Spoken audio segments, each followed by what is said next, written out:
अस्सलाम वालेकुम रहमतुल्लाह। आई होप कि आप सब लोग ठीक ठाक होंगे।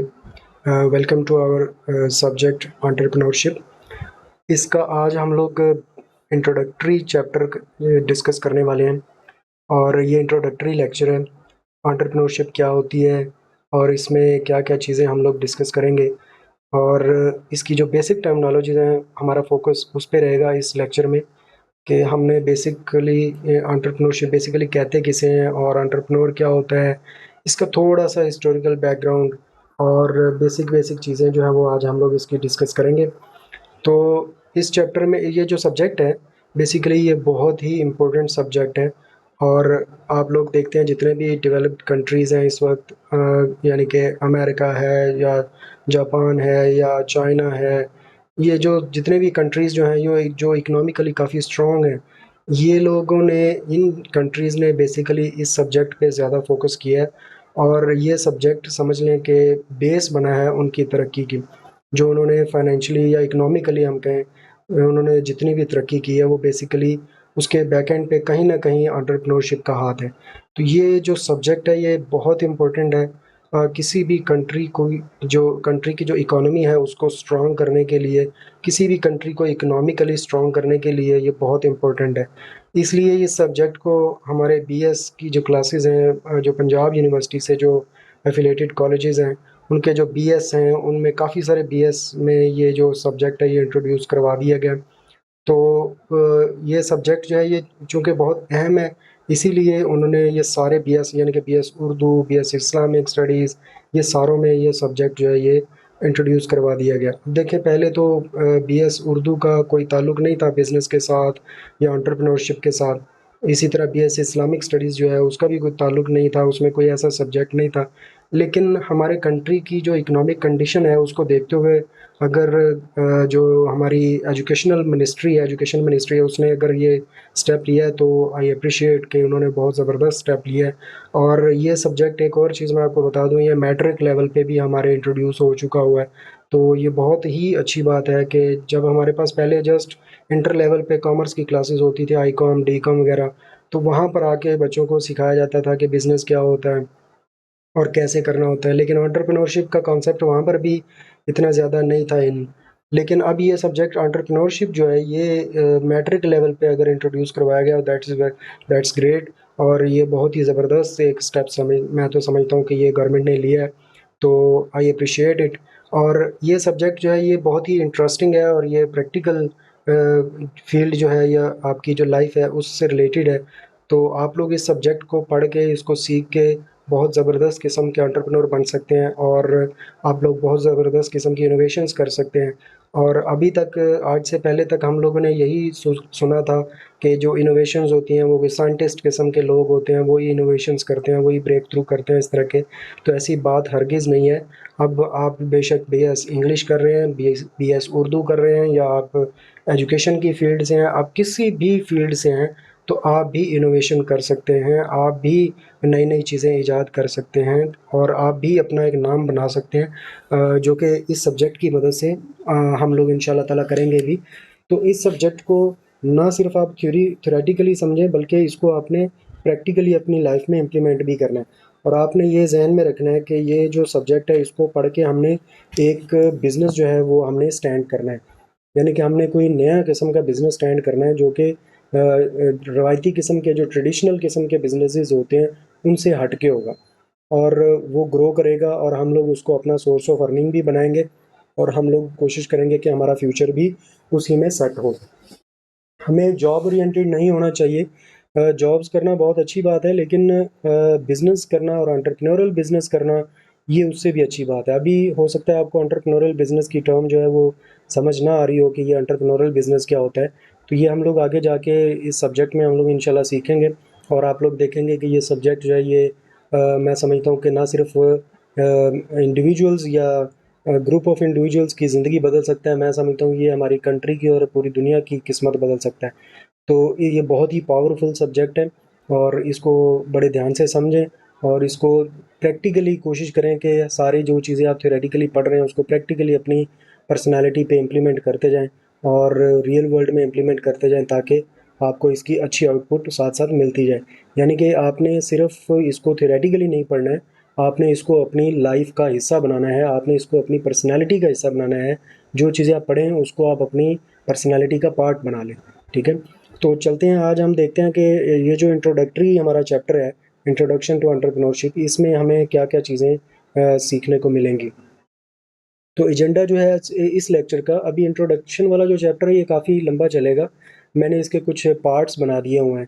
तो इसका जो फर्स्ट पार्ट है आज हम लोग उसमें ये चीज़ें डिस्कस करेंगे। नंबर वन हम लोग डिस्कस करेंगे, इंट्रोडक्शन लेंगे थोड़ा सा, और इंट्रोडक्शन के बाद हम लोग इसकी थोड़ी सी हिस्ट्री, हिस्टोरिकल ओरिजिन देखेंगे कि ये कहाँ से ये सब्जेक्ट आया, या ये एंटरप्रेन्योरशिप या एंटरप्रेन्योर का जो वर्ड है ये कहाँ से आया। उसके बाद हम कुछ इसकी डेफिनेशंस देखेंगे इस सब्जेक्ट की, और फिर हम लोग कुछ टाइप्स ऑफ एंटरप्रेन्योर डिस्कस करेंगे कि कितनी किस्म के एंटरप्रेन्योर्स होते हैं, और उसके बाद हम लोग फंक्शंस ऑफ एंटरप्रेन्योर डिस्कस करेंगे, और लास्ट पे हम लोग personality traits of entrepreneur discuss करेंगे। ये हमने जानबूझ के मैंने थोड़ा सा रखा है इसमें, ये हमारा चूँकि इंट्रोडक्टरी लेक्चर है तो बहुत ज़्यादा मटेरियल जो है वो इकट्ठा ना हो जाए एक जगह पे, तो इसलिए मैंने थोड़ी सी बस चीज़ें जो हैं वो फर्स्ट लेक्चर में हमने रखी हैं। तो लेट्स स्टार्ट फ्रॉम इंट्रोडक्शन। तो बेसिकली ये जो एक वर्ड है एंटरप्रेन्योर, ये जो एक वर्ड हम लोग डिस्कस करेंगे ये बहुत ज़्यादा दफ़ा इस्तेमाल होगा। एंटरप्रेन्योर, एंटरप्रेन्योर किसे कहते हैं? ये जो एंटरप्रेन्योर है ये बेसिकली एक फ्रेंच वर्ड है, एंटरप्रेन्योर, ये यहाँ से एक्सट्रैक्ट हुआ है, ठीक है। और जब इस एंटरप्रेन्योर को यू कन्वर्ट किया गया है इंग्लिश में, तो ये ट्रांसलेट हुआ है एंटरप्रेन्योर में। तो बेसिकली ये जो फ्रेंच वर्ड थे, फ्रेंच लोग हैं, ये बेसिकली एंटरप्रेन्योर जो वर्ड है ये किसके लिए इस्तेमाल करते थे? ये बेसिकली उन लोगों के लिए इस्तेमाल होता था हु टेक रिस्क, जो रिस्क लेते थे उन लोगों के लिए ये वर्ड यूज़ होता था। यानी कि जो रिस्क टेकर लोग होते हैं उनको कहा जाता था एंटरप्रेन्योर।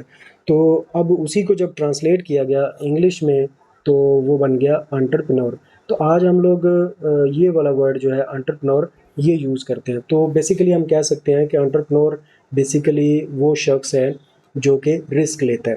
तो रिस्क कौन से लेता है? बिजनेस वाले, बिजनेस की रिलेटेड हम लोग बात कर रहे हैं। हमारा जो ये सारा सब्जेक्ट है ये बिजनेस से रिलेटेड रहेगा।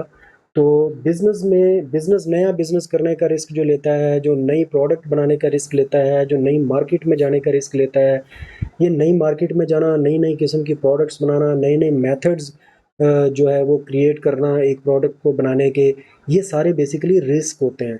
तो ये जो शख्स ये रिस्क लेगा, हम उसको ये वर्ड यूज़ करते हैं उसके लिए एंटरप्रेन्योर। जो एक रिवायती किस्म का बिजनेस लेके चल रहा है, जो पहले से बिजनेस एक चला आ रहा है, बस उसी को चलाई जा रहा है, बाप दादा से एक बिजनेस चलता आ रहा है और उसी को चलाई जा रहा है, उसमें कोई नई प्रोडक्ट ऐड नहीं कर रहा, या उसमें कोई नई किस्म की कोई इनोवेशन नहीं लेके आ रहा बिजनेस में, तो उसको हम लोग बिजनेसमैन तो कह सकते हैं लेकिन एंटरप्रेन्योर नहीं कह सकते। तो ये दोनों में थोड़ा सा डिफरेंस है। बिजनेसमैन एक रिवायती किस्म का बिजनेस लेके चल सकता है, लेकिन एंटरप्रेन्योर जो होता है वो बेसिकली एक नई किस्म की प्रोडक्ट जो है वो इंट्रोड्यूस करवाता है मार्केट में, या किसी नई मार्केट में पुरानी प्रोडक्ट को इंट्रोड्यूस करवाता है, या कोई नया मेथड निकालता है। तो ये सारे काम करता है, यानी कि न्यूनेस जो है वो इसका बेसिक है, या इनोवेशन कह लें कि वो इसकी बेस है। तो इनोवेशन जो शख्स करेगा वो एंटरप्रेन्योर कहलाएगा, ठीक है। और ये इनोवेशन हम लोग बात कर रहे हैं इन बिजनेस के हवाले से, यानी कि जो वो उसने इनोवेशन किया है वो बेसिकली उस इनोवेशन का बिजनेस करता है और उससे प्रॉफिट कमाता है, तो उसके लिए हम वर्ड यूज़ करते हैं एंटरप्रेन्योर, ठीक है। यहाँ पर एक और चीज़ क्लियर कर लें, एक साइंटिस्ट एक वर्ड होता है, साइंटिस्ट, साइंसदान। तो साइंसदान में और एंटरप्रेन्योर में क्या फ़र्क हुआ? दोनों ही, साइंसदान भी नई नई इनोवेशंस करते हैं और एंटरप्रेन्योर जो है ये भी नई नई इनोवेशंस करते हैं। दोनों में डिफरेंस बेसिकली ये है कि जो साइंटिस्ट होता है, जो साइंसदान होता है, वो अपनी इनोवेशन जो है वो लोगों की भलाई के लिए इस्तेमाल करता है, वो उसका बिजनेस नहीं बनाता, ठीक है। या वो एक ब्रेक थ्रू करता है, अपनी फील्ड को सर्व करता है और उसका बिजनेस नहीं बनाता है। लेकिन एंटरप्रेन्योर जो होता है ये बेसिकली ये जब भी कोई इनोवेशन करता है, कोई नई प्रोडक्ट लेके आता है, नया मेथड लेके आता है, तो उससे उसको वो बिजनेस में कन्वर्ट करता है और उसका बिजनेस करता है उस चीज़ का, और वहाँ से वो प्रॉफिट कमाता है। तो बेसिकली ये दोनों में डिफरेंस है। तो हम लोग एंटरप्रेन्योर की बात कर रहे हैं, तो एंटरप्रेन्योर वो शख्स है जो रिस्क लेता है और नए नए किस्म के बिजनेसेस स्टार्ट करता है, तो उसके लिए ये वर्ड यूज़ होगा, ठीक है। अभी इसकी और भी डिटेल हम लोग आगे जाके डिस्कस करेंगे। ये थोड़ा सा इंट्रोडक्टरी सा हमने अभी बात की है कि एंटरप्रेन्योर कौन होगा, ऐसा शख्स जो रिस्क लेगा, ठीक है।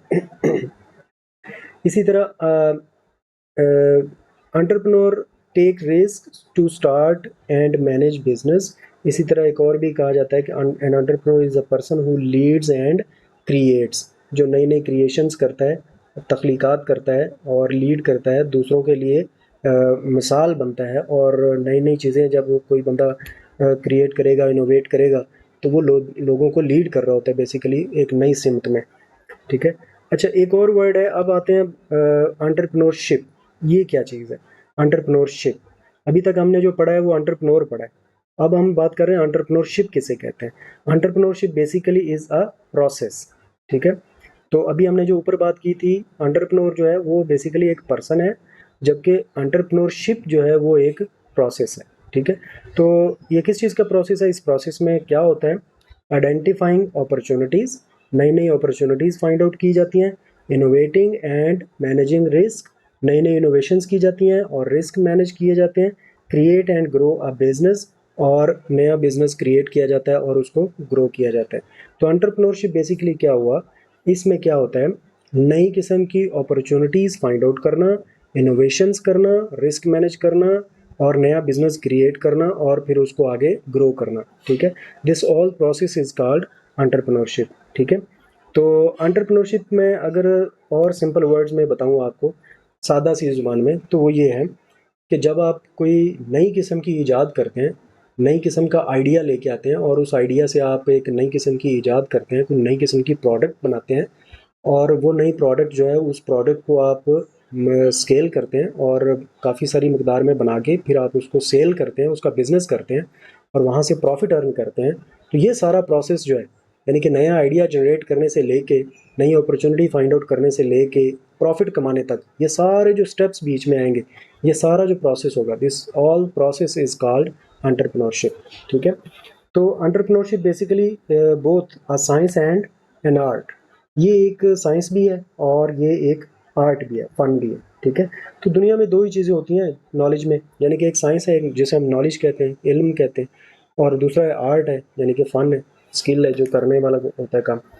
तो साइंस इसलिए इसको कहते हैं क्योंकि entrepreneurship is a science, science lies in proven process of planning and managing business, क्योंकि इस सारे प्रोसेस में प्लानिंग भी हो रही होती है, ठीक है, और साथ साथ बिजनेस को भी मैनेजमेंट भी हो रही होती है। तो ये प्लानिंग और मैनेजिंग बिजनेस जो है, ये बेसिकली क्या कहलाता है? साइंस है। ये चूँकि एक स्टेप बाय स्टेप प्लान है और प्रोसेस है, एक बाकायदा प्रोसेस है, तो इसलिए हम कहते हैं कि ये एक साइंस है। एंटरप्रेन्योरशिप बेसिकली एक साइंस है। अच्छा, इसको आर्ट क्यों कहा जाता है? आर्ट इसलिए कहा जाता है क्योंकि art lies in innovative thought, यानी कि प्रोसेस से हट के भी कुछ चीज़ें इसमें होती हैं, रूटीन से हट के कुछ चीज़ें भी होती हैं, तो इसलिए हम लोग इसको बोलते हैं कि ये एक आर्ट भी है, ठीक है। अगर रूटीन में चीज़ें चल रही हों तो वो प्लानिंग है, प्लानिंग में आ जाती है। प्लान बेसिकली किसी भी काम को करने से पहले वाले जो स्टेप्स हम लोग दर्ज करते हैं कि फर्स्ट स्टेप ये होगा, सेकंड ये होगा, थर्ड ये होगा, फोर्थ ये होगा, एंड सो ऑन। तो अगर हम लोग इस तरह कर रहे हैं, एक स्टेप बाय स्टेप एक प्रोसेस चला रहे हैं, तो ये बेसिकली प्लानिंग है, और प्लानिंग जो है वो एक साइंस है, ठीक है। और अगर तो कोई ऐसा काम आप करते हैं जो रूटीन से हट के हो, जो अनसीन हो, अचानक सामने आ जाए कुछ और आप उसको मैनेज करें, दैट इज़ एन आर्ट। तो बेसिकली ये दोनों चीज़ें जो हैं, ये एंटरप्रेन्योरशिप में दोनों ही चीज़ें होती हैं। कुछ चीज़ें हम लोग पहले से प्लान करके लेके चल रहे होते हैं और कुछ चीज़ें अनसीन आ जाती हैं बीच में। तो इसलिए ये कहा जाता है कि जो एंटरप्रेन्योरशिप है, इसमें साइंस भी है और ये आर्ट भी है, ठीक है। ये तो अभी तक हमारा इंट्रोडक्शन हो गया। अब आ जाते हैं हिस्टोरिकल ओरिजिन ऑफ एंटरप्रेन्योरशिप। थोड़ी सी हिस्ट्री इसकी पढ़ेंगे, ज़्यादा नहीं पढ़ेंगे हम लोग। बेसिकली 16th सेंचुरी में ये जो वर्ड है एंटरप्रेन्योरशिप का, ये यूज़ होता था फॉर आर्मी लीडर्स, एंटरप्रेन्योर्स, ठीक है। ये एंटरप्रेन्योरशिप नहीं, बेसिकली एंटरप्रेन्योर्स, ये वर्ड यूज़ होता था किन लोगों के लिए? आर्मी लीडर्स के लिए, 16th सेंचुरी में। आर्मी लोगों के लिए क्यों यूज़ होता था? क्योंकि वो लोग उस वक्त समझे जाते थे कि वो लोग रिस्क टेक करें। तो अभी हमने शुरू में पढ़ा था कि एंटरप्रेन्योरशिप बेसिकली रिस्क टेकिंग से हवाले से है, और एंटरप्रेन्योर उस शख्स को कहा जाता है जो रिस्क लेते हैं। तो 16th सेंचुरी में जो सबसे ज़्यादा रिस्क लेते थे वो आर्मी लोग थे। तो आर्मी लीडर्स जो थे वो रिस्क लेते थे, बड़े बड़े रिस्क लेते थे, और उनके लिए वर्ड यूज़ होता था एंटरप्रेन्योर। फिर 16th सेंचुरी में आके ये वर्ड जो है ये सिविल इंजीनियर्स के लिए भी इस्तेमाल होना शुरू हो गया, क्योंकि ये बड़े बड़े प्रोजेक्ट्स बनाते थे 17th सेंचुरी में, और 17वीं सेंचुरी में बड़े बड़े प्रोजेक्ट से काफ़ी रिस्की काम था इनका, लाइफ रिस्क था, काफ़ी सारे लोगों की जानें भी जाती थी। तो इसलिए इन लोगों के लिए, सिविल इंजीनियर्स के लिए भी ये वर्ड यूज़ होना शुरू हो गया, एंटरप्रेन्योर। और इसी तरह 18वीं सेंचुरी में आके रिचर्ड कैंटलन जो थे, ये इन्होंने फर्स्ट टाइम ये जो वर्ड है एंटरप्रेन्योर का, ये यूज़ किया था इकोनॉमिक एक्टिविटीज़ के लिए। अब देखें यहाँ पर तो समझ आती है कि ये जो आर्मी वाले हैं इनके लिए वर्ड यूज़ हो रहा है, क्योंकि ये रिस्क टेकर है। सिविल इंजीनियर वाले भी रिस्क ले रहे हैं, अपनी जान ज़िंदगी दाव पे लगा रहे हैं, तो वो भी रिस्क टेकर हैं। तो इकोनॉमिक एक्टिविटीज़ मतलब कि जो लोग ऐसे काम कर रहे हैं जिसमें पैसा लग रहा है, यानी कि बिजनेस, यानी कि जॉब, यानी कि शॉपिंग, यानी कि एट्सेट्रा, जो भी ऐसी एक्टिविटीज़ होती हैं जिसमें पैसा लग रहा होता है या पैसा आ रहा होता है, वो सारी एक्टिविटीज़ जो हम इकोनॉमिक एक्टिविटीज़ कहलाती हैं। तो बिजनेस भी उनमें से ही एक एक्टिविटी है। बिजनेस बेसिकली इकोनॉमिक एक्टिविटीज़ का एक हिस्सा है, ठीक है। तो इकोनॉमिक एक्टिविटीज़ के लिए भी एंटरप्रेन्योर का वर्ड यूज़ हुआ। ये रिचर्ड कैंटलन ने 18वीं सेंचुरी में यूज़ किया था ये वर्ड। अब आप लोग ज़रा सोचें कि क्यों भाई, इन लोगों के लिए क्यों यूज़ किया गया? ये लोग कौन सा अपनी जान दांव पे लगा रहे हैं? तो बेसिकली ये अपनी जान, अपनी ज़िंदगी तो दांव पे नहीं लगा रहे, लेकिन ये लोग जो हैं ये अपना पैसा जो है वो रिस्क पे लगा रहे होते हैं। ये फाइनेंशियल रिस्क लेते हैं, तो इसलिए इनके लिए भी ये वर्ड यूज़ हुआ, एंटरप्रेन्योर्स। तो ये थोड़ा सा बस इंट्रोडक्शन था, हिस्टोरिकल रिव्यू था कि 16वीं सेंचुरी में आर्मी के लिए यूज़ होता था, 17वीं सेंचुरी में सिविल इंजीनियर्स के लिए, क्योंकि वो रिस्क टेकर समझे जाते थे, और 18वीं सेंचुरी में आके बिजनेसमैन को भी रिस्क टेकर समझा जाने लगा, तो उनके लिए भी ये वर्ड यूज़ होना शुरू हो गया, ठीक है। अच्छा, अब थोड़ी सी इसकी डेफिनेशंस देख लेते हैं अभी एंटरप्रेन्योरशिप की। सबसे पहली जो डेफिनेशन है वो हाइजेंस ने दी थी, और इन्होंने कहा था कि entrepreneurship is about to finding investment and business opportunities. और इन्होंने कहा कि एंटरप्रेन्योरशिप बेसिकली क्या चीज़ है, इन्वेस्टमेंट्स को फाइंड फाइंड फाइंड करना और अपॉर्चुनिटीज़ फाइंड करना। ये दो इन्होंने वर्ड यूज़ किए थे। बेसिकली इनके दो वर्ड्स थे कि पैसा कहाँ से आएगा, यानी कि सोर्सेज ऑफ कैपिटल कहाँ से आएगा, सोर्सेज ऑफ कैपिटल को ढूंढना, ठीक है, कैपिटल रेज करना, और फिर बिजनेस की अपॉर्चुनिटीज़ फाइंड आउट करना, यानी कि उस पैसे को हमने कौन से बिजनेस में लगाना है। तो ये दो काम करना, ये हाइजेंस ने कहा था कि जो लोग ये दो काम करते हैं वो बेसिकली क्या कर रहे हैं, एंटरप्रेन्योरशिप कर रहे हैं, ठीक है। तो ये सिर्फ बात यहीं पर ख़त्म नहीं होती, इस प्रोसेस में काफ़ी सारी चीज़ें शामिल होती हैं। सिर्फ इन्वेस्टमेंट फाइंड कर लेना और बिजनेस अपॉर्चुनिटीज़, ये दो स्टेप्स नहीं है बेसिकली। इन्वेस्टमेंट फाइंड आउट करने का मतलब है रेज कैपिटल, यानी कि कैपिटल आपको पता ही है, कैपिटल का मतलब होता है वो इन्वेस्टमेंट जो बिज़नेस का मालिक बिज़नेस को स्टार्ट करने के लिए या एक्सपेंड करने के लिए पैसा लगाता है। जितना भी पैसा लगाए या जो चीज़ें लगाए उन सब की जो मालियत है टोटल, वो कहलाती है कैपिटल, ठीक है। तो कैपिटल रेज़ करना और वर्कर्स को हायर करना, ठीक है, एंड गैदर रॉ मटेरियल्स, और फिर चीज़ें बनाने के लिए ख़ाम माल ढूँढना, ठीक है। They also choose managers to handle daily operations, यानी कि ये जो एंटरप्रेन्योर्स होते हैं ये मैनेजर्स को भी हायर करते हैं ताकि वो डेली के ऑपरेशंस यानी कि जो रूटीन के काम है बिजनेस के उनको चलाया जा सके। जैसे मार्केटिंग मैनेजर ढूंढना, जैसे प्रोडक्शन मैनेजर ढूंढना, फाइनेंशियल मैनेजर ढूंढना, ये सारे मैनेजर ढूंढ के लाए जाते हैं और फिर उनको इनके कामों पे लगा दिया जाता है। तो हाइजीन्स ने एक बात काफ़ी अच्छी सारी डेफिनेशन दे दी। उन्होंने कहा कि इन्वेस्टमेंट फाइंड आउट करना और opportunities, business opportunities find out करना, ठीक है। और फिर उन्होंने कहा कि बात यहाँ तक ख़त्म नहीं होती है, इसमें ये जो मैंने दो बातें की हैं, इन्वेस्टमेंट फाइंड आउट करना और बिजनेस अपॉर्चुनिटीज़ फाइंड आउट करना, इसके अंदर और भी चीज़ें हैं। मसलन एक तो बिजनेस का कैपिटल लेके आना, फिर आपने वर्कर्स को हायर करना है, रॉ मटेरियल का बंदोबस्त करना है, मैनेजर्स के बंदोबस्त करना है, ये सारी काम करने हैं। ये सारा प्रोसेस जो है ये कहलाता है एंटरप्रेन्योरशिप। ये हाइजेंस की डेफिनेशन थी। इसके बाद डेफिनेशन एक और शख्स ने दी जिसका नाम जोसेफ था, जोसेफ एस काम्प्टर। तो इन्होंने जो डेफिनेशन दी थी जोसेफ ने, he defines entrepreneurship as creative activity. ये जो जोसेफ साहब हैं ये बेसिकली फादर ऑफ एंटरप्रेन्योरशिप भी समझे जाते हैं, क्योंकि इन्होंने ये फर्स्ट टाइम ये यूज़ किया था वर्ड क्रिएटिव एक्टिविटीज़ का। तो आज जितनी भी मॉडर्न किस्म की ये जो हमारी चल रही हैं डेफिनेशंस एंटरप्रेन्योरशिप की, या मॉडर्न एंटरप्रेन्योरशिप जो है वो बेस कर रही है, वो सारी की सारी क्रिएटिव एक्टिविटीज़ पे बेस कर रही है, ठीक है।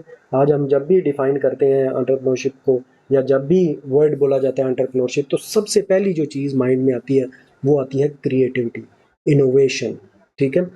तो वो चूँकि फर्स्ट टाइम इन्होंने, जोसेफ ने ये दिया था ये कॉन्सेप्ट, इसलिए इनको फादर ऑफ एंटरप्रेन्योरशिप भी कहा जाता है। ठीक है।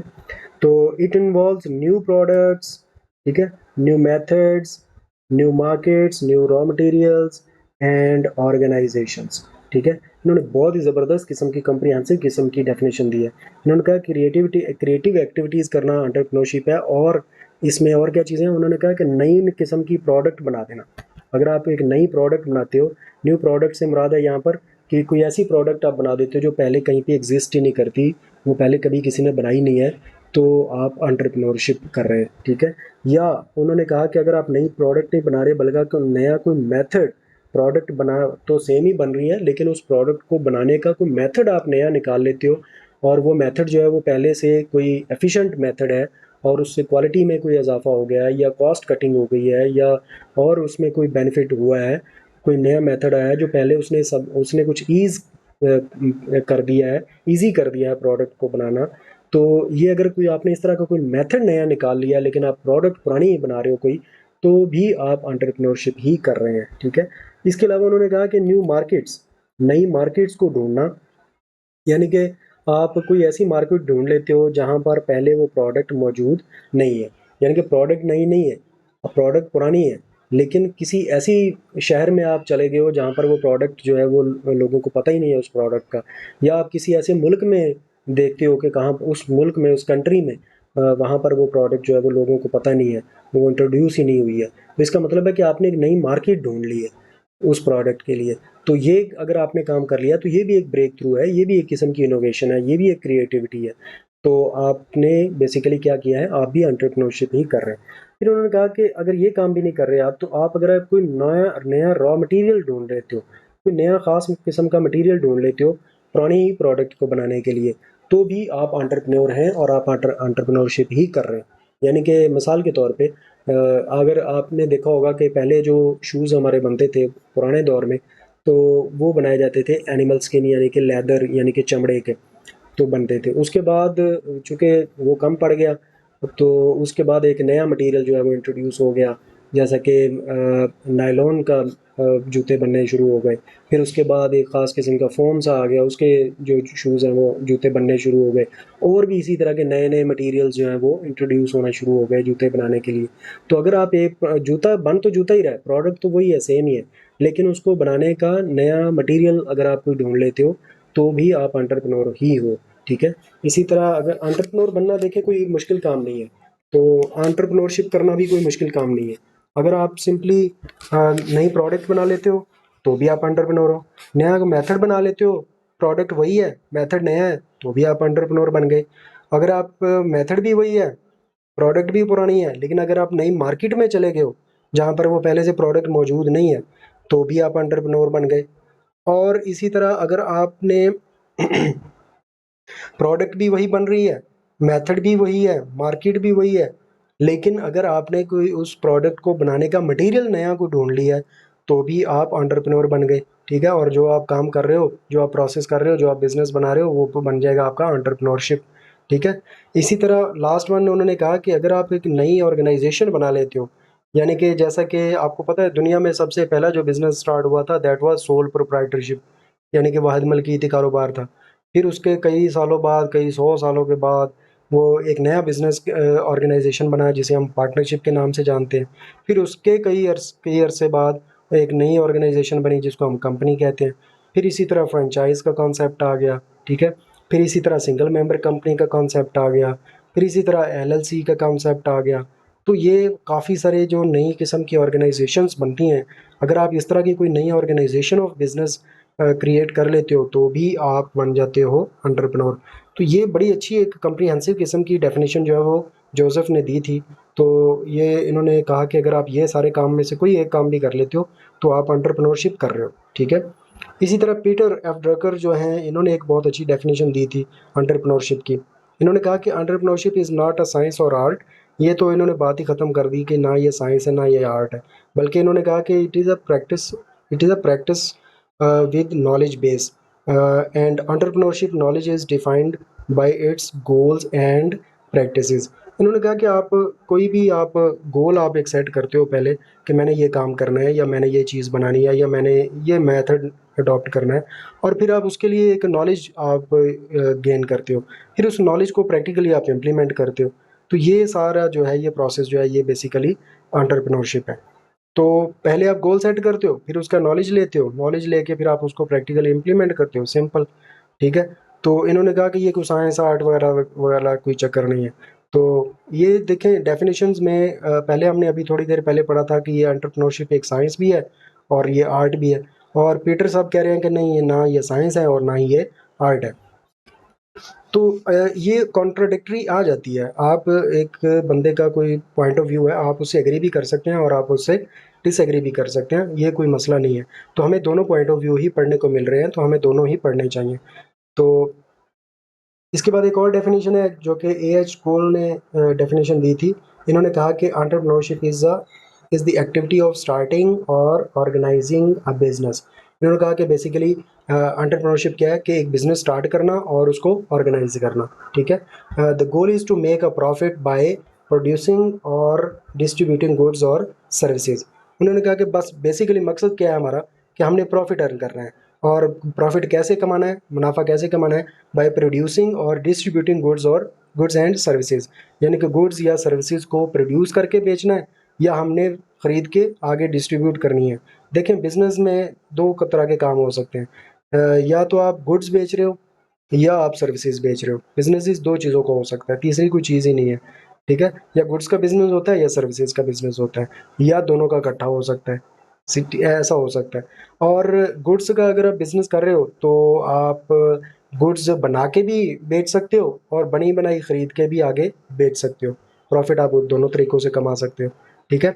इसी तरह सर्विसेज है, आप खुद भी सर्विसेज प्रोवाइड कर सकते हो, तो या फिर आप क्या कर सकते हो कि किसी की सर्विसेज आप खरीद के आगे सेल कर सकते हो। तो सर्विसेज बिजनेस में जैसा कि आपको पता है कि डॉक्टर्स के क्लिनिक्स आ जाते हैं, इसी तरह लॉयर्स की कंपनीज आ जाती हैं, इसी तरह जो सिंगर्स हैं, और इसी तरह जो डांसर्स हैं, इसी तरह जो टीचर्स हैं, जो कि जो सर्विसेज देते हैं। ठीक है। आप किसी वकील के पास जाएंगे तो आपको कोई फिजिकल प्रोडक्ट नहीं देगा कि ये लो भाई ये आप ले जाओ, आप इतने पैसे मुझे दे दो और ये प्रोडक्ट ले जाओ। नो, वो जस्ट अपना नॉलेज बेच रहा है, अपनी स्किल बेच रहा है, अपना सर्विसेज बेच रहा है। ठीक है। इसी तरह टीचर जो है वो भी आपको नॉलेज दे रहा होता है, वो कोई फिजिकल प्रोडक्ट नहीं सेल कर रहा होता। इसी तरह डॉक्टर्स जो हैं वो भी अपना नॉलेज की बेस पे आपका चेकअप कर रहे होते हैं, सर्विसेज दे रहे होते हैं, वो फिजिकल कोई प्रोडक्ट नहीं बेच रहे होते। तो सर्विसेज बिजनेस आई होप कि आपको समझ आ गया होगा कि सर्विसेज बिजनेस का मतलब होता है कोई सर्विसेज खरीद के बेचना या अपनी सर्विसेज किसी को बेचना। तो ये सारा जो बिज़नेस है, इन्होंने ए एच कोल ने कहा था कि सिंपली एक बिज़नेस स्टार्ट करना और उसको मैनेज करना, और बेसिकली उस बिज़नेस का मकसद क्या होगा, प्रॉफिट कमाना है। और वो प्रॉफिट कैसे कमाया जाएगा, प्रोड्यूसिंग और distributing goods and services. It meets economic needs and generate income. और ये जो बिज़नेस है बेसिकली इससे क्या होता है, हमारी इकोनॉमिक नीड्स जो है वो पूरी होती हैं और हमारे पास इनकम आती है। तो ये सिंपल ए एच कूल ने एक डेफिनेशन दी थी। ठीक है। इसी तरह एंटरप्रेन्योरशिप की एक और डेफिनेशन है जो कि रॉबर्ट के लैम ने दी थी। इन्होंने कहा कि entrepreneurship is a type of social decision making. इन्होंने कहा कि ये एक डिसीजन मेकिंग है बेसिकली। ठीक है। It is done by economic innovators. और ये जो डिसीजन मेकिंग है ये यूज़ कौन कर रहे हैं, economic innovators. And these innovators drive change in the business. और यही जो इनोवेटर्स हैं ये बिजनेस में चेंज लेके आते हैं। यानी कि आजकल जो आपको नए नए बिजनेसेस नज़र आ रहे हैं, नए नए बिजनेसेस, ये बेसिकली इन्हीं इनोवेटर्स की वजह से हैं, इन्हीं इकोनॉमिक इनोवेटर्स की वजह से हैं। और यही वही लोग हैं जो सोशल डिसीजन मेकिंग करते हैं और सोसाइटी का एक चेहरा चेंज कर देते हैं, बिज़नेस का चेहरा चेंज कर देते हैं, बिज़नेस की लाइन ही चेंज कर देते हैं, नए नए बिजनेसेस जो क्रिएट कर देते हैं। ये रॉबर्ट के लैम ने कहा था। इसी तरह वी आर गैकवर्ड की एक डेफिनेशन है। इन्होंने कहा कि एंटरप्रेन्योरशिप मीन्स बीइंग इनोवेटिव। इन्होंने कहा कि इनोवेटिव होना एंटरप्रेन्योरशिप है। ठीक है। It involves taking risks in uncertain situations. इसमें अनसर्टेन सिचुएशंस में रिस्क लेना ये इसमें शामिल है। Entrepreneurs foresee what proves true. और उन्होंने एक साथ ही एंटरप्रेन्योर्स की भी एक खासियत बता दी कि ये जो एंटरप्रेन्योर्स होते हैं, ये जो शख्स होते हैं, ये बेसिकली फोरसी कर लेते हैं, ये फ्यूचर देख लेते हैं कि आगे क्या होने वाला है। ठीक है। और क्या अच्छा होगा या क्या बुरा होगा ये पहले से ये देख लेते हैं। ठीक है। तो ये बेसिकली वी आर गेटवर्ड की डेफिनेशन थी। तो अभी तक जो हमने सारा कुछ पढ़ा है उसमें हम लोग एक चीज़ को अभी सेपरेट करने की कोशिश करते हैं कि एंटरप्रेन्योर्स कौन लोग होते हैं। और जो एंटरप्रेन्योर हैं बेसिकली वो जो काम करते हैं वही एंटरप्रेन्योरशिप है। तो एंटरप्रेन्योर्स के लिए हमने एक थोड़ी सी अभी तक जितना पीछे हमने पढ़ा उसमें से कुछ एक्सट्रैक्ट करके हमने यहाँ पर एक स्लाइड बनाई है, तो आपको ताकि समझ आ जाए कि एंटरप्रेन्योर होता क्या है। एंटरप्रेन्योर बिजनेस पीपल होते हैं हु फाइंड अपॉर्चुनिटीज़। ठीक है, ऐसा शख्स जो बिजनेस अपॉर्चुनिटीज़ फाइंड करता है। सी चांसेस इन एनी सिचुएशन, कोई भी तरह किसी भी तरह की सिचुएशन हो इसकी कोशिश होती है कि वहाँ से कोई ना कोई चांस कोई ना कोई मौका मिल जाए तो मैं अपना प्रॉफिट कमा सकूँ। ठीक है, they use these chances to create new products. वो उस मौके का फ़ायदा उठाते हैं और नई किस्म की प्रोडक्ट्स बना देते हैं। ठीक है, इसी तरह use new ways to make goods, और ये लोग जो हैं गुड्स बनाने के नए नए तरीके निकालते हैं। They work in different markets to grow, और ये नई नई मार्केट्स ढूंढते हैं और उसमें ये अपने बिजनेस को बढ़ाते हैं। और they also use different resources to make profit, और ये मुख्तलिफ तरह के रिसोर्सेज जो हैं उनको इस्तेमाल करके प्रॉफिट कमाते हैं। They try things out before investing a lot, वो बहुत ज़्यादा इन्वेस्टमेंट करने से पहले ट्राई करते हैं, थोड़ा सा इन्वेस्ट करके उसको चेक करते हैं कि हमारी ये प्रोडक्ट सेल होगी या नहीं होगी। रिस्क बहुत बड़ा नहीं लेते, ये कैलकुलेटेड रिस्क लेते हैं। ठीक है, कैलकुलेटेड रिस्क क्या होता है वो हम लोग आगे जाके देखेंगे अगले आने वाले लेक्चर्स में। Small businesses owners fear risk, यानी कि जो छोटे बिजनेसमैन होते हैं वो रिस्क का डर होता है उन्हें, लेकिन एंटरप्रेन्योर्स हाउएवर वेलकम रिस्क, जबकि जो एंटरप्रेन्योर होते हैं ये रिस्क को वेलकम करते हैं। ठीक है, क्योंकि ये लोगों का मानना है कि जब रिस्क लोगे तो आपको बेनिफिट मिलेगा। फाइनेंस में एक टर्म यूज़ की जाती है, हाई रिस्क हाई रिटर्न। ठीक है, लो रिस्क लो रिटर्न, और अगर आप ज़्यादा रिस्क लेते हो तो आपको ज़्यादा प्रॉफिट मिलता है और अगर कम रिस्क लेते हो तो कम प्रॉफिट मिलता है। ऐसा इनका मानना है फाइनेंस वालों का, और ये उसी से रिलेटेड ही ये फील्ड है। उसके बाद है they are very creative in their work, बहुत ही क्रिएटिव किस्म के लोग होते हैं, ये अपने आम से काम को भी नए नए तरीक़ों से करने की कोशिश करते हैं। ठीक है, they can succeed even when risk are high, ये हाई रिस्क वाले कामों में भी सक्सेसफुल हो जाते हैं क्योंकि ये क्रिएटिव माइंड होते हैं, इनोवेटिव किस्म के लोग होते हैं। तो ये हर तरह की बुरी से बुरी सिचुएशन से भी निकलने का इनको फन आता होता है। Creativity and risk taking lead to their success, ये जो रिस्क टेकिंग और क्रिएटिविटी है ये इनको कामयाब बनाती है। इसी तरह innovation is the life blood of any kind of entrepreneur, entrepreneur बनना है तो आपको इनोवेशन जो करना ज़रूरी है। आजकल इनोवेशन ही बेस समझी जाती है एंटरप्रेन्योरशिप की। ठीक है, तो if you want to be an entrepreneur तो आपको क्या होना होगा, आपको इनोवेटिव बनना होगा। If you are innovative it means you are entrepreneur. तो ये सारी चीज़ें जो हमने अभी तक डिस्कस की हैं इनकी बेस पे हम लोग एक डेफिनेशन बना लेते हैं एंटरप्रेन्योर की। तो डेफिनेशन क्या है एंटरप्रेन्योर की, इंडिविजुअल्स और group of individuals who carry out entrepreneurship activities, एक फ़र्द या ग्रुप अफराद का ग्रुप जो है वो जो एंटरप्रेन्योरशिप एक्टिविटीज़ करता है that are based on their innovative approaches, और वो एक्टिविटीज़ बेसिकली बेस्ड हैं इनोवेटिव अप्रोच पे। ठीक है, to solve real world problems, और इन एक्टिविटीज़ की बेस पे वो रियल वर्ल्ड की प्रॉब्लम्स को सॉल्व करते हैं। ठीक है, इसकी सिंपल सी एग्जांपल एक ले लें, जैसा कि आजकल गाड़ियाँ जो हैं कारें वो बहुत ज़्यादा लोगों को चाहिए, हर बंदा जो है वो गाड़ी ही चाहता है। तो उससे क्या हो रहा है, फ्यूल जो है वो बहुत ज़्यादा एक्सपेंसिव हो रहा है, फ्यूल की ज़ाहिर बात है डिमांड बढ़ेगी तो वो एक्सपेंसिव हो रहा है, और इसी तरह उसकी वजह से पोल्यूशन जो है वो भी डे बाय डे इंक्रीज़ हो रही है। तो ये पोल्यूशन का बढ़ना, फ्यूल प्राइसेस का बढ़ना, ये बेसिकली क्या चीज़ है, एक रियल वर्ल्ड प्रॉब्लम है। तो इनोवेटर जो हैं उन्होंने क्या किया, जो एंटरप्रेन्योर्स हैं उन्होंने सोचा कि क्यों ना कोई ऐसी गाड़ी बना दी जाए जो कि ना तो बहुत ज़्यादा फ्यूल यूज़ करती हो, जो पेट्रोल डीज़ल वगैरह ना यूज़ करती हो, और दूसरा वो पोल्यूशन भी ना बनाती हो। तो ऐसी गाड़ी होनी चाहिए। तो उन्होंने एक इलेक्ट्रिक कार जो है वो इजाद कर दी। तो ये उन्होंने रियल वर्ल्ड का जो प्रॉब्लम था अपनी एक क्रिएटिव और इनोवेटिव अप्रोच को इस्तेमाल करते हुए उन्होंने एक रियल वर्ल्ड का प्रॉब्लम जो है वो सॉल्व कर दिया। तो आजकल इलेक्ट्रिक गाड़ियाँ आ रही हैं, वो ना तो धुआँ छोड़ती हैं जिससे पोल्यूशन हो, और ना ही वो पेट्रोल और डीज़ल यूज़ करते हैं जिससे पेट्रोल और डीज़ल के प्राइसेस जो हैं वो भी कम हो जाएँगे। तो इस तरह जब भी कोई प्रॉब्लम होता है, रियल वर्ल्ड का प्रॉब्लम होता है, तो जो इनोवेटिव किस्म के लोग होते हैं वो अपनी इस इनोवेटिव अप्रोच को यूज़ करते हैं और अपनी एंटरप्रेन्योरल स्किल्स को यूज़ करते हैं और उसका सॉल्यूशन निकालते हैं। इसी तरह अगर आप देखें तो अपने घर में बहुत सारी आपको ऐसी चीज़ें मिलेंगी जो पहले से नहीं थी। मसलन आप लोग देखें तो हमारे घरों में प्याज काटने के लिए चॉपर आ चुके हुए हैं, हमारे सलाद काटने के लिए मुख्तलिफ़ किस्म के टूल्स बन चुके हैं किचन में।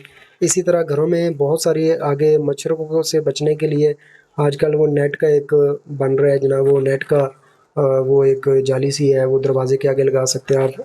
और इसी तरह मॉस्किटो रिपेलेंट मौजूद हैं। इसी तरह बहुत सारी ऐसी चीज़ें ईजाद हो गई हैं जो पहले अभी कोई 10 साल 15 साल पीछे चले जाएँ तो मौजूद नहीं थी। तो ये बेसिकली कौन बना रहा है नई-नई चीज़ें? ये प्रॉब्लम था मच्छरों का, तो उसका मच्छरों का प्रॉब्लम मारने के लिए मच्छर को या मच्छरों से बचने के लिए नई-नई चीज़ें इजाद की गई। तो वो नए प्रॉब्लम पहले आता है और फिर उसका सॉल्यूशन जो है वो जो लोग निकालते हैं वो बेसिकली इनोवेटिव किस्म के लोग होते हैं। और वो प्रॉब्लम का सॉल्यूशन अपनी प्रोडक्ट की शक्ल में बनाते हैं और फिर उस प्रोडक्ट का वो बिज़नेस करते हैं और वहाँ से वो प्रॉफ़िट कमाते हैं। तो ये जो सारे काम करते हैं ये बेसिकली एंटरप्रेन्योर्स हैं। अगर आपने भी एंटरप्रेन्योर बनना है तो आप देखें अपने इर्द-गिर्द, आप देखें क्या प्रॉब्लम है। आपको सब्ज़ी काटने में प्रॉब्लम है या आपको सफाई करने में प्रॉब्लम है या घर में और कोई प्रॉब्लम है या मच्छरों का प्रॉब्लम है या किसी और डिज़ीज़ का प्रॉब्लम है या कोई गर्मी का प्रॉब्लम है या सर्दी का प्रॉब्लम है। कोई भी प्रॉब्लम अगर आपको है, तो आप उसका सॉल्यूशन ढूँढने की कोशिश करें कि उसका सॉल्यूशन क्या होना चाहिए, ठीक है? और उस सॉल्यूशन जो है वो आपका अगर आप एक प्रोडक्ट की शक्ल में दे रहे हैं या एक सर्विस की शक्ल में दे रहे हैं, तो आप उस प्रोडक्ट या उस सर्विस का बिज़नेस अगर आप कर सकते हैं, तो इट मीन्स कि आप एंटरप्रेन्योर हैं। अभी इसी तरह एक और एग्जांपल मैं देता हूँ ताकि और चीज़ क्लियर हो जाए। जैसा कि हमारे था ये पोस्ट ऑफिस में देख लें, पोस्ट ऑफिसेज़ देख लें। तो पोस्ट ऑफिसेज़ में पहले हम लोग लेटर लिखते थे, जब लेटर लिखा जाता था वो पोस्ट ऑफिस में डालते थे, वो 3-4 दिन बाद पहुँचता था और फिर आगे उसके बाद कभी-कभी तो इससे भी ज़्यादा टाइम लग जाता था। और उसके बाद वो जिसको पहुँच रहा है वो फिर उसका रिप्लाई लिखता था और रिप्लाई लिखने के बाद वो हमारे तक पहुँचते-पहुँचते कोई 10 से 15 दिन जो है वो लग चुके होते थे। फिर ये पोस्ट ऑफिस का जो सिस्टम था ये बहुत स्लो था, तो ये एक प्रॉब्लम था। इसके प्रॉब्लम का सॉल्यूशन जो है वो देखें अब हमारे पास पाकिस्तान में टीसीएस की शक्ल में आ चुका हुआ है, लेपर्ड की शक्ल में आ चुका हुआ है। तो ये जो सर्विसेज़ आ चुकी हुई हैं, ये सर्विसेज़ जो हैं ये बेसिकली उस प्रॉब्लम रियल वर्ल्ड प्रॉब्लम का सॉल्यूशन है। अब देखें लोग जो हैं वो ज़्यादातर यूज़ करते हैं डीएचएल को यूज़ करते हैं, लेपर्ड को यूज़ करते हैं, टीसीएस को यूज़ करते हैं, अपने लेटर्स वगैरह या इसी तरह जो डॉक्यूमेंट्स वगैरह भेजने होते हैं या कोई पार्सल वगैरह भेजने होते हैं, तो इन सर्विसेज़ को यूज़ करते हैं। और ये जो सर्विसेज़ प्रोवाइडर हैं, ये बेसिकली इनोवेटिव लोग थे, इन्होंने उसका मसले का हल निकाला। आज आप रियल टाइम में अपना पार्सल जो है वो ट्रैक कर रहे होते हैं, उसका ट्रैकिंग नंबर आपके पास मौजूद होता है, आप अपने मोबाइल फ़ोन में चेक कर सकते हैं कि आपका पार्सल जो है वो आपके सिटी से जा चुका हुआ है और मुतलका सिटी में पहुँच चुका हुआ है, डिलीवर हो चुका हुआ है, किसको डिलीवर हुआ है, उसका नाम भी वहाँ पर शो हो रहा होता है, जो डिलीवर करने जा रहा है उसका नाम भी शो हो रहा होता है। तो ये सारी डिटेल्स आपको मोबाइल फ़ोन में नज़र आ रही होती है और आप जो मसला आपका था वो टाइम वाला कि इतने-इतने दिन लग जाते थे पार्सल डिलीवर होने में, वो मसला आपका ख़त्म हो गया। तो इसी तरह बहुत सारी प्रॉब्लम्स आपके इर्द-गिर्द और भी होंगी, तो आप अगर उनको थोड़ा-सा गौर करना शुरू करें, फिर उनका सॉल्यूशन ढूँढना शुरू करें, तो वो ये जो जैसे टीसीएस वाला जो सॉल्यूशन है, ये सर्विस की शक्ल में सॉल्यूशन है। और जो आपको मैंने अभी बताई दूसरी प्रोडक्ट्स लाइक जो मॉस्किटो रिपेलेंट वगैरह हैं, वो प्रोडक्ट्स की शक्ल में सॉल्यूशन मिले हमें, ठीक है? तो प्रॉब्लम का जो सॉल्यूशन है वो किसी प्रोडक्ट की शक्ल में भी हो सकता है और किसी सर्विस की शक्ल में भी हो सकता है। तो प्रोडक्ट की शक्ल में हो या सर्विस की शक्ल में हो, अगर आप उस प्रोडक्ट या सर्विस का बिज़नेस करके प्रॉफ़िट कमा सकते हैं, तो बेसिकली आप क्या हैं? एंटरप्रेन्योर हैं और ये आपका जो प्रोसेस है, ये कहलाएगा एंटरप्रेन्योरशिप, ठीक है? आई होप कि आपको काफ़ी सारी अंडरस्टैंडिंग होगी, समझ आ गई होगी कि एंटरप्रेन्योर क्या होता है और एंटरप्रेन्योरशिप क्या होता है। अब हम लोग एंटरप्रेन्योर्स की टाइप्स के हवाले से डिस्कस कर लेते हैं, कितनी किस्म के होते हैं। बेसिकली हम लोग यहाँ पर 4 किस्म के एंटरप्रेन्योर्स डिस्कस करेंगे। नंबर 1 ड्रोन एंटरप्रेन्योर्स, ये है फेबियन एंटरप्रेन्योर्स और उसके बाद है इनोवेटिव एंटरप्रेन्योर्स और उसके बाद है इमिटेटिंग एंटरप्रेन्योर्स। इनको वन बाय वन डिस्कस करते हैं। तो सबसे पहले आ जाते हैं इनोवेटिव एंटरप्रेन्योर्स कौन से होते हैं। अब ये सबसे ज़्यादा मेरे फेवरेट हैं इनोवेटिव एंटरप्रेन्योर्स। बेसिकली मैं कहता हूँ कि रियल एंटरप्रेन्योर्स ही ये होते हैं, ठीक है। तो ये कौन होते हैं जी? दे क्रिएट प्रोडक्ट्स और services that are different from existing once.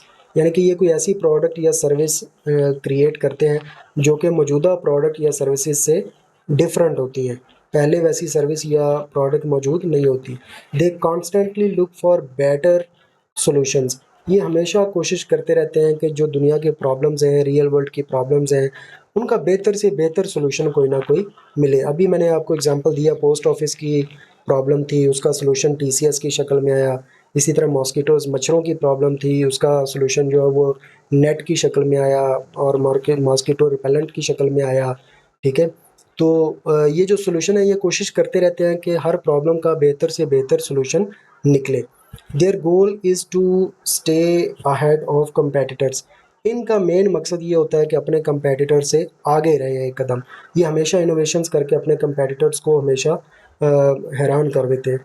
They embrace new technologies to drive progress. ये हमेशा नई नई टेक्नोलॉजीज़ को यूज़ करते हैं अपनी प्रोग्रेस को बेहतर से बेहतर बनाने के लिए, ठीक है। They focus on solving problems in unique ways. तो ये कोशिश करते हैं कि जो भी प्रॉब्लम है उसको एक नए तरीके से, यूनिक तरीके से हल किया जाए, ठीक है। जैसा कि टीसीएस वगैरह की मैंने आपको एग्जांपल दी। For example Elon Musk development of electric cars revolutionised the industry. तो एलन मस्क ने ये जो एक आइडिया दिया था इलेक्ट्रिक कार्स का, तो इससे जो इंडस्ट्री में एक रेवोल्यूशन आई है, ये एक एंटरप्रेन्योरल एक्टिविटी है।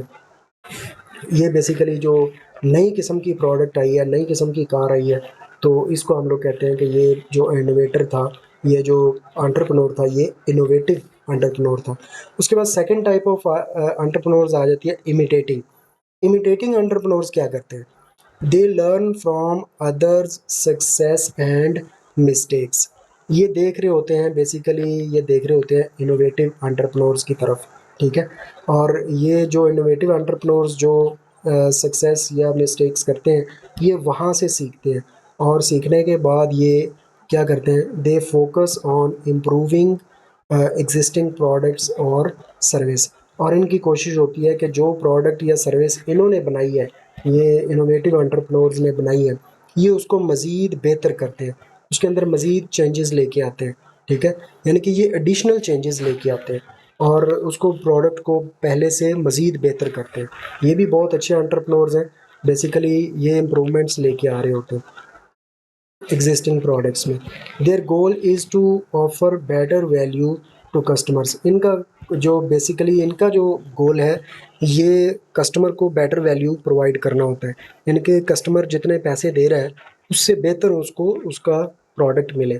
तो ये इनका बेसिकली गोल होता है, इसको बोलते हैं बेटर वैल्यू टू कस्टमर्स, ठीक है। हमने अभी देखा कि ये जो इनोवेटिव एंटरप्रेन्योर्स थे, इनका जो बेसिकली गोल था, ये देखें यहाँ पर goal is to stay ahead of competitors. ये अपने कंपेटिटर से आगे रहना चाहते हैं, लेकिन इनका गोल जो है ये कंपेटिटर से आगे रहना नहीं है।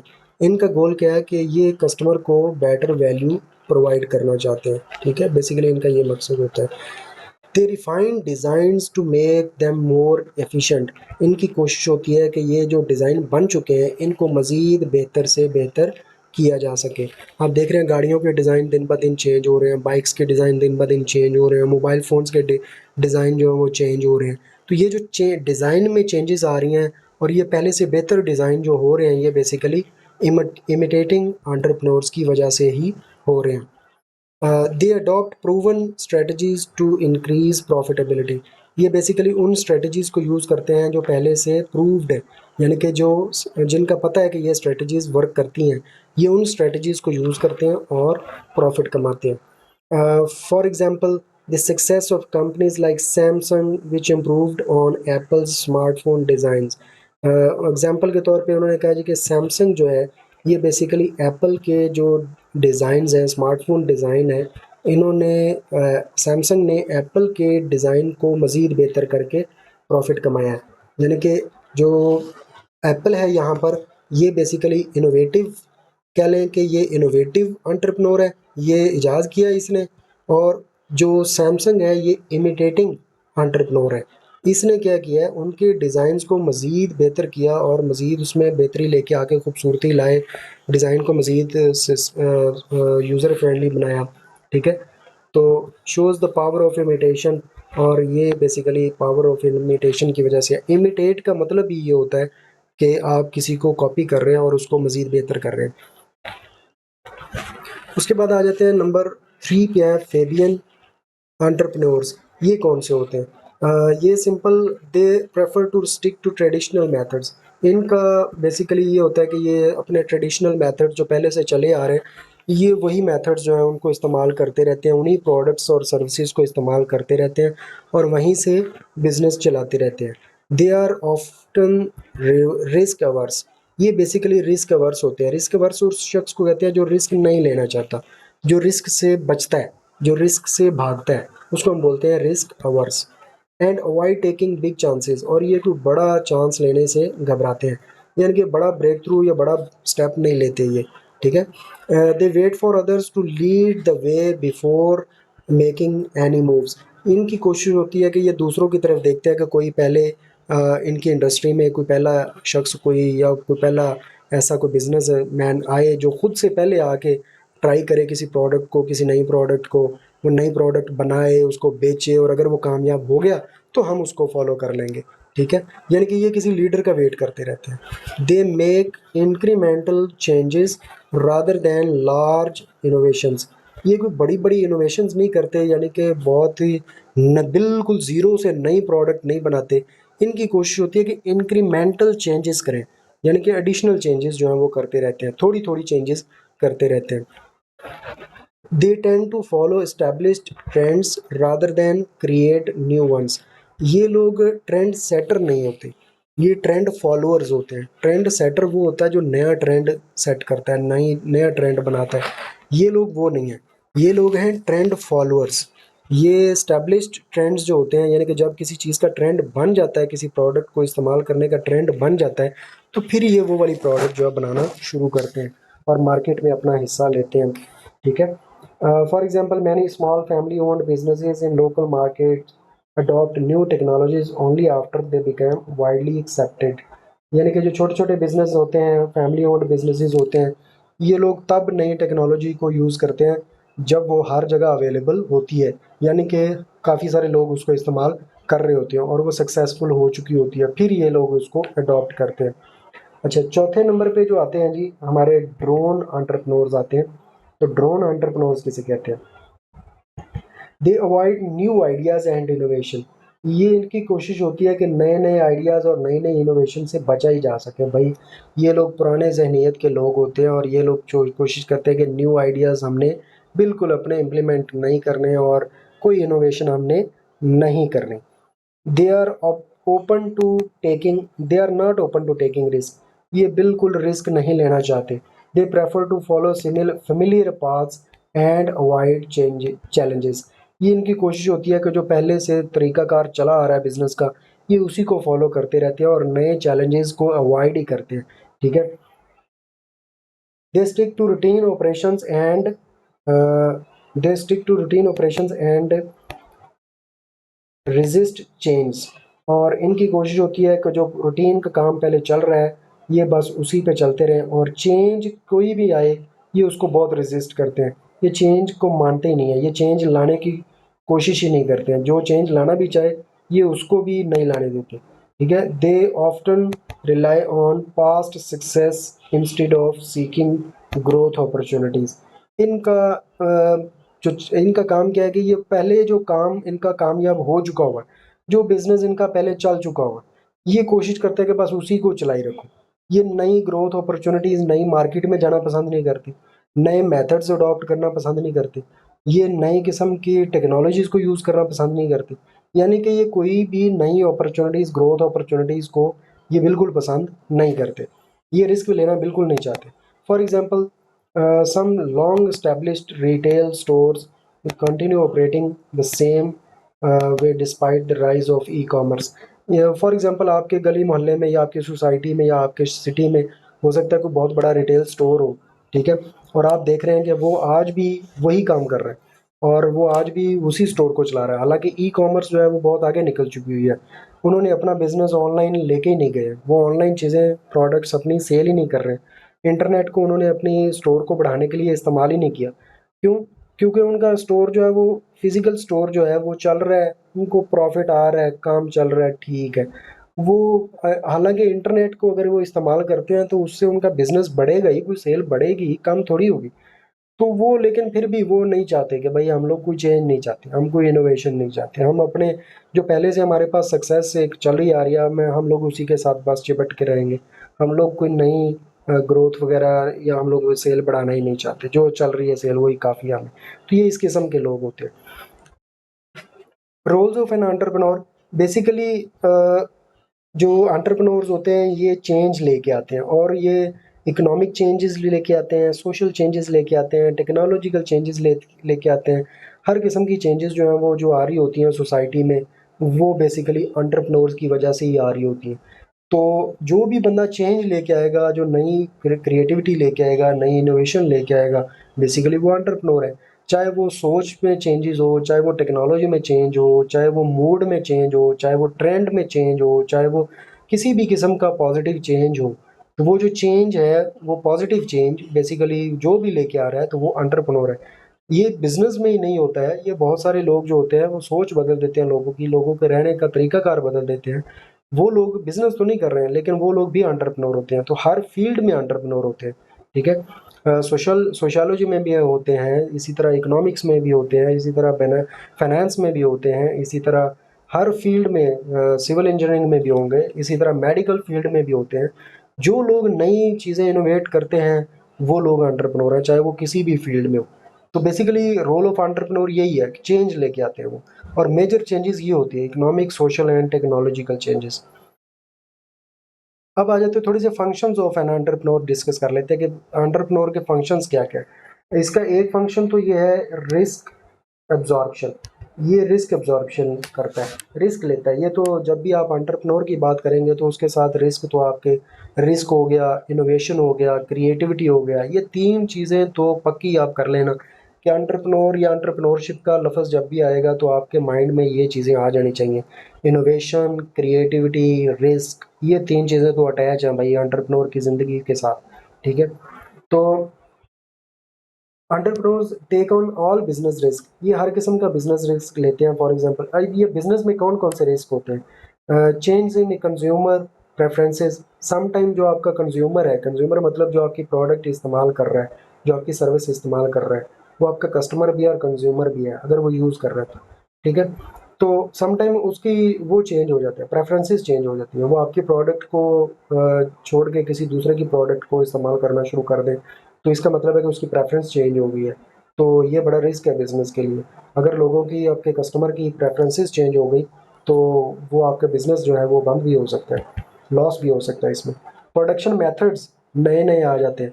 आपकी जो प्रोडक्ट है उसको बनाने का कोई नया और ईज़ी मेथड अगर निकल आया, तो उससे एक जो आपका कॉम्पिटिटर है या जो भी वो नया मेथड लेके आया है, वो आपसे आगे निकल जाएगा। ये भी एक रिस्क है। इसी तरह एक न्यू इन्वेंशंस का भी एक रिस्क होता है। अगर आप इन्वेंशन नहीं करोगे, तो आपका जो कॉम्पिटिटर है वो अगर कोई इन्वेंशन कर लेता है, तो वो आपसे आगे निकल जाएगा। ये भी एक रिस्क है। And these risks are not covered by insurance, so the entrepreneur bears the loss. ये चूँकि इस चीज़ का कोई इंश्योरेंस कंपनी गारंटी नहीं देगी कि भाई कोई बंदा, आपका जो कंपेटिटर है वो आप नई इनोवेशन नहीं करेगा, या आपका जो कस्टमर है वो आपकी प्रोडक्ट छोड़ के किसी और की प्रोडक्ट जो है वो इस्तेमाल करना शुरू नहीं करेगा। इस तरह के जो रिस्क है इनका तो कोई भी इंश्योरेंस कंपनी इंश्योरेंस नहीं देगी। तो इसलिए फिर एंटरप्रेन्योर को ही रिस्क ये वाला बर्दाश्त करना पड़ता है, और इसकी वजह से लॉस भी अगर हुआ तो वो भी एंटरप्रेन्योर को बर्दाश्त करना पड़ता है। Entrepreneur use their skills, judgement and initiative to reduce uncertainty. अब ये एंटरप्रेन्योर पे डिपेंड करता है कि भाई वो इन चीज़ों को पहले से ज़हन में रखे कि आपका कस्टमर जो है वो, आप उसकी प्रेफ़रेंसेस जो हैं वो चेंज नहीं होनी चाहिए। आपकी प्रोडक्ट जो है वो इतनी आला होनी चाहिए कि कोई और प्रोडक्ट उसका मुकाबला ना करे।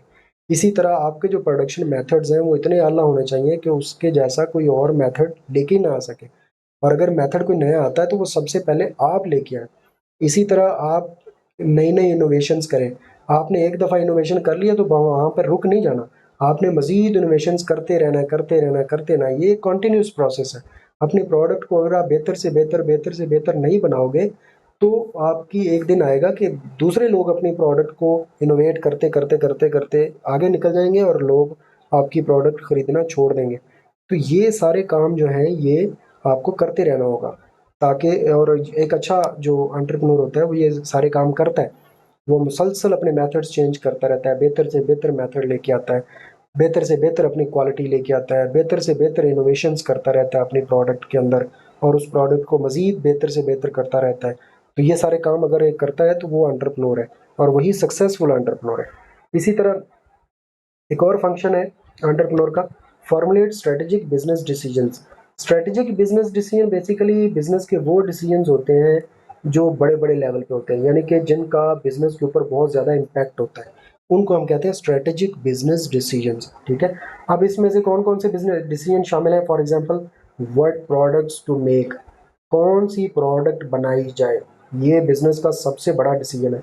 और अगर ये गलत हो गया तो बिजनेस तबाह भी हो सकता है, और अगर ये अच्छा हो गया डिसीजन, गुड हो गया, तो फिर आपका बिजनेस जो है वो चमक भी सकता है, और आपको वो आसमान पे लेके जा सकता है। इसी तरह विच इंडस्ट्री टू एंटर, किस इंडस्ट्री में एंटर हुआ जाए, ये डिसीजन करना, ये भी बहुत बड़ा डिसीजन है। ठीक है।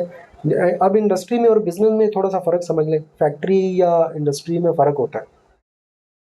फैक्ट्री बेसिकली वो जगह है जहाँ पर चीज़ें प्रोड्यूस हो रही हैं। ठीक है। मैं आपको मिसाल देता हूँ, मसलन शुगर फैक्ट्री। तो वहाँ पर वो ये एक शुगर मिल है या शुगर फैक्ट्री है, जहाँ पर शुगर बनाई जाती है, यानी कि चीनी बनाई जाती है। ठीक है। इसी तरह शू फैक्ट्री है। ठीक है। वहाँ जहाँ पर जूते बन रहे हैं। इसी तरह ऐसी जो भी और आप एग्जांपल ले सकते हैं। ठीक है। अगर एक मिल की हम बात करें, एक शुगर मिल की बात करें, तो वो है शुगर फैक्ट्री या शुगर मिल। लेकिन जब हम बात करें तो शुगर इंडस्ट्री, तो इसका मतलब है पूरे मुल्क में जितनी भी शुगर की मिलें लगी हुई हैं, उन सबको कलेक्टिवली कहा जाएगा शुगर इंडस्ट्री। समझ आ गई बात? इसी तरह सीमेंट की एग्जांपल ले लें। जैसे पाकिस्तान में डीजी सीमेंट बनता है, लकी सीमेंट बनता है, चराट सीमेंट बनता है। ठीक है। तो ये डीजी सीमेंट जो है, ये एक फैक्ट्री है, डीजी सीमेंट। और चिराट सीमेंट वालों की भी एक फैक्ट्री है, जहाँ पर वो सीमेंट बना रहे हैं। ठीक है। तो ये फैक्ट्री है बेसिकली। लेकिन अगर हम जितने भी पूरे मुल्क में हमारे सीमेंट बन रहा है, जितनी भी फैक्ट्रियाँ सीमेंट बना रही हैं, उनको सबको कलेक्टिवली हम कहेंगे सीमेंट इंडस्ट्री। ठीक है। तो इसी तरह क्लॉथ इंडस्ट्री है, जैसे कपड़े की इंडस्ट्री है।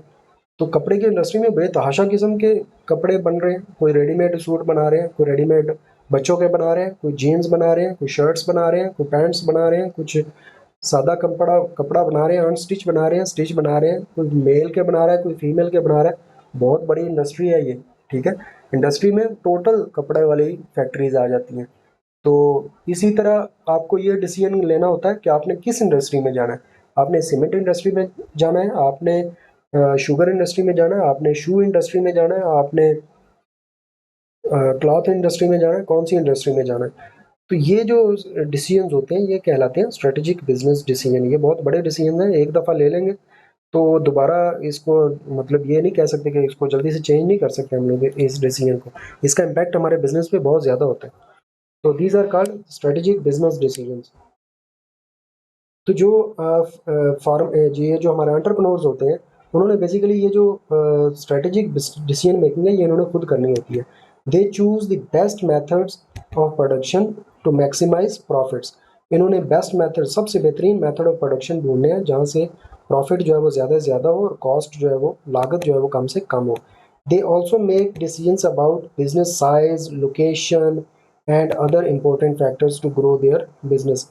इसी तरह ये बिज़नेस का साइज़, मतलब कि कितनी इन्वेस्टमेंट करनी है, बिज़नेस का वॉल्यूम क्या होगा, ये डिसाइड करना। इसी तरह बिज़नेस की लोकेशन डिसाइड करना, तो वो पंजाब में होगी, सिंध में होगी, केपीके में होगी, कहाँ पे होगी, शहर में रखनी है, या अगर पंजाब में भी अगर आपने फैक्ट्री लगानी है या आपने बिज़नेस स्टार्ट करना है, तो वो कहाँ पे करना है? पंजाब में। पंजाब में लाहौर में करना है, या पंजाब मुल्तान में करना है, या बहावलपुर में करना है, भावलनगर में करना है, किस जगह पे करना है? इसी तरह सिटी एरिया में करना है या सिटी से बाहर वाले एरिया में करना है, रूरल एरिया में होना चाहिए, जंगल के होना चाहिए पास, या किसी दरिया के पास होना चाहिए, या किसी पहाड़ के पास होना चाहिए। लोकेशन सेट करना, लोकेशन डिसाइड करना, ये भी बहुत बड़ा डिसीजन होता है। ये सारे जो डिसीजंस हैं, साइज, लोकेशन, और इसी तरह इंडस्ट्री और प्रोडक्ट, ये सारे चीज़ें डिसाइड करना है। These are called strategic business decisions. ये सारे फैसले जो हैं वो एंटरप्रेन्योर ने करने होते हैं, ठीक है। अभी तक हमने दो इसकी चीज़ें पढ़ी हैं, फंक्शंस दो पढ़े हैं। एक तो ये रिस्क लेता है और नंबर 2 ये बिजनेस के स्ट्रेटेजिक डिसीजन जो है वो खुद करता है। इसी तरह आ जाता है एग्जीक्यूट मैनेजरियल फंक्शंस। कुछ मैनेजरियल फंक्शंस होते हैं वो भी इसने खुद ही करने होते हैं, ठीक है। मैनेजरियल फंक्शंस क्या होते हैं? मसलन business by creating production plan. तो प्रोडक्शन प्लान का मतलब है कि जो प्रोडक्शन करनी है, जो चीज़ें बनानी है, उसका बाकायदा एक प्लान बनता है जिसको प्रोडक्शन प्लान कहते हैं। तो वो प्रोडक्शन मैनेजर ने बनाना होता है, लेकिन यहाँ पर हम बात कर रहे हैं कि एंटरप्रेन्योर ने वो खुद बनाना होता है। इसी तरह सिक्योरिंग फाइनेंस, यानी कि फंड्स का बंदोबस्त करना, पैसों का बंदोबस्त करना, एंड ऑर्गेनाइजिंग सेल्स। और ये सारे काम जो हैं ये बेसिकली मैनेजर्स के होते हैं, सेल मैनेजर का काम है। इसी तरह ये जो फंड्स लेके आना ये फाइनेंस मैनेजर का काम है। इसी तरह प्रोडक्शन प्लान बनाना ये प्रोडक्शन मैनेजर का काम है। लेकिन ये सारे काम जो है मैनेजरियल फंक्शन जो है, ये मैनेजरियल काम जो है, मैनेजर्स के जो काम है, ये इसको खुद भी आने चाहिए। खुद आने आते होंगे तो ये दूसरों को बता सकेगा या उनको गाइड कर सकेगा। In large businesses, these tasks are handled by manager, but the entrepreneur oversees them. और बड़े जो बिजनेस हो जाते हैं तो उसमें ये सारे काम जो है हर एक के लिए अलग अलग मैनेजर रखा जाता है। Production manager, sales manager, finance manager, marketing manager, ठीक है। ये सारे मैनेजर रखे रह जाते हैं, लेकिन इनको ओवरसी जो है, यानी कि इनकी देखभाल ऊपर से जो इनको देखना है वो तो एंटरप्रेन्योर ने खुद ही देखना है ना। अगर ये सारे काम उसको आते होंगे तो वो ये उसको चेक कर सकेगा कि हमारा फाइनेंस मैनेजर ठीक काम कर रहा है या नहीं कर रहा है, हमारा प्रोडक्शन मैनेजर है वो ठीक काम कर रहा है या नहीं कर रहा, वो अच्छे प्रोडक्शन प्लान बना रहा है, कैसा बना रहा है। अगर ये सारा कुछ उसको खुद को आता होगा एंटरप्रेन्योर को, तो ही वो उनके काम को चेक कर सकता है। तो ये सारे काम जो है, ये फंक्शंस जो है वो एंटरप्रेन्योर को आने चाहिए। इस तरह एक और इसका फंक्शन है अडॉप्ट इनोवेशन फंक्शन। यानी कि कोई भी नई इनोवेशन होती है, इसको अडॉप्ट करना, फ़ौरन से अडॉप्ट करना, ये इसका काम है एंटरप्रेन्योर्स का। तो entrepreneurs constantly innovate to improve products and services. Constantly, constantly का मतलब है कि ये मुसलसल इनोवेशंस होती रहती है। मैंने आपको अभी थोड़ी देर पहले बताया कि ये जो इनोवेशन होती है ये कोई वन टाइम फिनोमेना नहीं है कि एक दफ़ा आपने इनोवेशन कर दिया तो चलो भाई सारी ज़िंदगी इसी को बैठ के कमाओ खाओ, ऐसा नहीं है। अब आपने इनोवेशन किया तो आपकी इनोवेशन से बेहतर कोई और इनोवेशन हो जाएगी, फिर आप क्या करेंगे? आपका तो बिज़नेस ठप हो जाएगा। इसलिए आपको ये कंटिन्यूस प्रोसेस है इनोवेशन का। आपने एक दफ़ा इनोवेशन कर दिया तो बैठ नहीं सकते, अब आप उसको मज़ीद इम्प्रूव करते रहेंगे, करते रहेंगे, करते रहेंगे, अपने प्रोडक्ट को या सर्विस को पहले से बेहतर करते रहेंगे, ठीक है। They focus on making their offering better and more efficient. और इनकी ये कोशिश होती है कि ये अपनी ऑफरिंग्स, मतलब जो ये प्रोडक्ट या सर्विस दे रहे हैं, उसको मज़ीद बेहतर से बेहतर करना इसकी ज़िम्मेदारी होती है। Innovation is an on going process. ये वही बात आ गई कि इनोवेशन जो है वो बेसिकली एक ऑन गोइंग प्रोसेस है, ये कंटिन्यूस प्रोसेस है, ये चलता रहेगा। Not a one time event. ये कोई एक दफ़ा करने वाला काम नहीं है कि एक दफ़ा आपने इनोवेशन कर ली बस अल्लाह अल्लाह खैर सल्ला, ऐसा नहीं है। आपने इनोवेशन किया, आपने जो प्रोडक्ट या सर्विस बनाई है उसको आप मज़ीद इम्प्रूव करते रहेंगे टाइम टू टाइम, तो ही आप ज़िंदा रहेंगे। ज़िंदा रहेंगे मतलब कि आपका बिज़नेस ज़िंदा रहेगा, चलता रहेगा। And it drives business growth. इसी से तो आपका बिज़नेस ग्रो करेगा। अगर आपका बिज़नेस ग्रो करेगा तो आप सर्वाइव कर सकेंगे। अगर आपका बिज़नेस ग्रो नहीं करेगा तो आपसे जो कंपेटिटर हैं वो आपके बिज़नेस से आगे निकल जाएंगे और फिर वो आपका बिज़नेस को खा जाएंगे। तो ये फंक्शंस हैं बेसिकली एंटरप्रेन्योर्स के, जो एंटरप्रेन्योर ने परफॉर्म करने होते हैं। कुछ पर्सनालिटी ट्रेट्स की बात कर लेते हैं कि एक एक एंटरप्रेन्योर जो होता है उसकी पर्सनालिटी में क्या क्या चीज़ें होनी चाहिए। आप चूँकि मैंने आपको बताया था कि ये सब्जेक्ट आप लोगों ने पढ़ना है और इसको आपने अपनी पर्सनालिटी का हिस्सा बनाना है।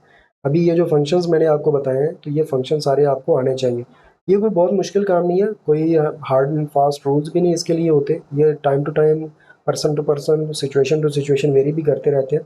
तो आप लोगों को थोड़ी बहुत नो हो होनी चाहिए इसके मुतालिक। अब तो इंटरनेट का दौर है, आप लोग इंटरनेट से बहुत ज़्यादा इन्फॉर्मेशन ले सकते हैं। ये प्रोडक्शन प्लान बनाना, रिस्क टेकिंग, रिस्क को मिनिमाइज़ करना वगैरह वगैरह, ये सारे फंक्शन जो है ये हम ईज़िली परफॉर्म कर सकते हैं।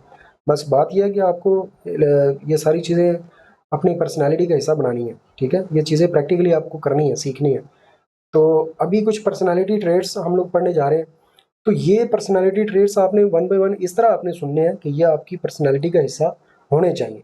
अगर आपने ये ट्रेड्स मौजूद हैं, ट्रेड से मुराद है कि ये कुछ ख़ास किस्म की कह लें कि स्किल्स हैं जो आपकी पर्सनैलिटी का हिस्सा होने चाहिए, जो ख़ास किस्म की पर्सनैलिटी के आपके कह लें कि जहते हैं और डायमेंशंस हैं, ये आपकी पर्सनैलिटी में होनी चाहिए।